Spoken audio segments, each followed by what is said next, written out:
Hi friends. So ఇలాంటి error మనకి వచ్చింది అంటే, సో ఏదైనా వెబ్సైట్లో ఎర్రర్ ఇక్కడ ఏం చెప్తున్నారు, we could not complete your request due to temporary errors in accessing our back end services. You will be redirected to the main dashboard to resume the process అని చెప్పేసి ఇక్కడ మనకి ఈ ఎర్రర్ అయితే display అవుతుంది ఈ సైట్లో. We could not first రెండు పార్ట్స్ ఉన్నాయి ఈ ఎర్రర్లో. ఏంటంటే ఫస్ట్ పార్ట్ ఏంటంటే, we could not complete your request due to temporary errors, అంటే సర్వర్లో ప్రాబ్లం ఉందన్నమాట.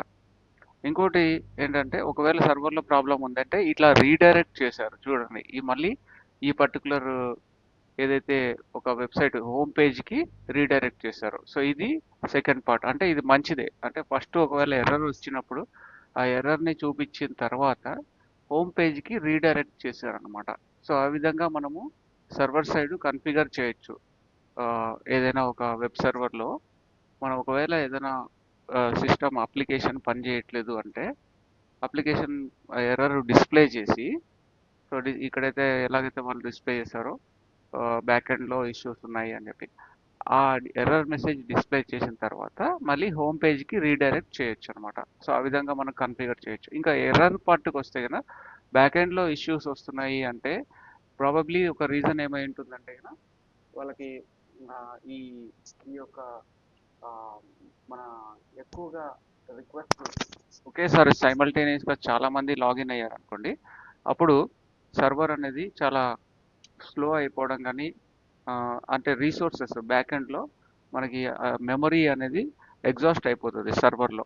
ఎందుకంటే ఒకేసారి సపోజ్ ఒక 10,000 మంది లాగిన్ అయ్యారు అనుకోండి, 10,000 మంది ట్రై చేస్తున్నారు ఆధార్ కార్డ్ డౌన్లోడ్ చేసుకోండి. అప్పుడు అంతమందికి ఒకేసారి సర్వ్ చేయాలి కాబట్టి రిక్వెస్ట్ అప్లికేషన్ మెమరీ అంతా కూడా అవుట్ ఆఫ్ మెమరీ అయిపోతుంది. ఏదైతే మన బ్యాక్ ఎండ్లో వెబ్ సర్వర్ కానీ అప్లికేషన్ సర్వర్ ఉంటుంది కదా, సో అప్లికేషన్ సర్వర్ టిపికల్గా టామ్ క్యాట్ కానీ లేదా జేబాస్ కానీ ఇట్లాంటివి. ఈ టామ్ క్యాట్ జేబాస్ అనేది open source application servers. Whereas మనము అపాచీ వెబ్సైట్లోకి వెళ్తే కదా మనకు అక్కడ టామ్ క్యాట్ వెబ్ సర్వర్ ఉంటుంది, జేబాస్ వెబ్ సర్వర్ ఉంటుంది. సో ఇవన్నీ కూడా ఓపెన్ సోర్స్ అప్లికేషన్ సర్వర్స్ అనమాట.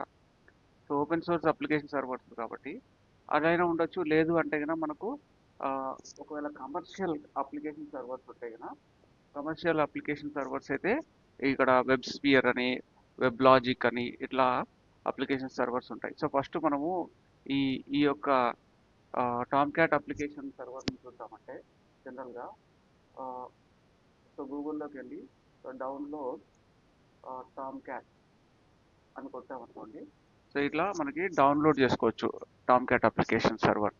సో ఇది జనరల్గా జావా అప్లికేషన్స్కి మనము అప్లికేషన్ సర్వర్ లాగా యూజ్ చేస్తాము. సో దీంట్లో ఒక మెమరీ కన్ఫిగర్ చేస్తాం అనమాట.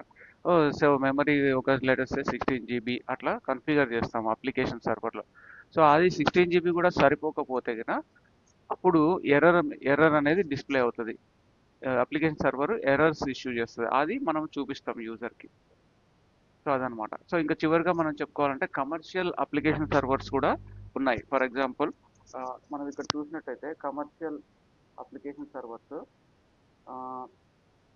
లైక్ ఏమేమి ఉంటాయి జనరల్గా వెబ్ లాజిక్, వెబ్ స్పియర్ ఇట్లా చాలా ఉంటాయి అన్నమాట.